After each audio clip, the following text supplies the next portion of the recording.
আসসালামু আলাইকুম রহমতুল্লাহ বারাকাতু। কি অবস্থা সবার? আজকে আমরা চলে আসছি কয়েল পাখির লাভ লস নিয়ে কিছু কথা বলবো। আসেন আমরা 200 কয়েল পাখির লাভ লসটা আপনাকে দেখাচ্ছি আমি। 200 কয়েল পাখি যদি মনে করেন যে আপনার 200 কয়েল পাখি পালন করেন, তাহলে ডিম পাড়ে তখনকার হিসাব করে দিচ্ছি আমি দৈনিক। আমরা যখন রানিং ডিম পাখি হবে তখন হবে যে আপনার 200 পাখি, একটা পাখি মনে করেন যে দৈনিক 20 থেকে 25 গ্রাম খাদ্য খায়। তাহলে আপনি হিসাব করতে হবে 20 থেকে 25 গ্রাম খাদ্য খেলে দৈনিক আপনার, তাহলে আমরা 20 গ্রাম না, আমরা 25 গ্রাম করে ধরি। যদি 25 গ্রাম করে ধরি তাহলে মনে করেন যে আপনার 200 পাখি 5 কেজি খাদ্য খায়। আসেন এখন 5 কেজি খাদ্যের দাম আসে কত, আমরা আগে সেই হিসাব করবো।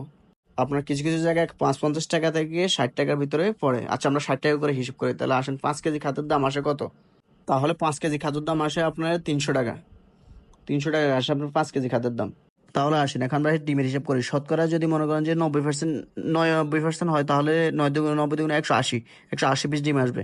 তো এখন বর্তমানে ডিমের রেট হচ্ছে মনে করেন যে 2.5 টাকা থেকে 3.5 টাকার ভিতরে থাকে। তাহলে আসেন আমরা 3 টাকা করে হিসাব করে ফেলি, 180 পিস ডিমের দাম আসে কত। তাহলে 180 পিস ডিমের দাম আসতেছে আপনার হিসাবে আসতেছে 540 টাকা। এখন 40 টাকা আমরা মাইনাস করে দিই, সেটা হচ্ছে কারেন্ট এবং কি ওষুধ।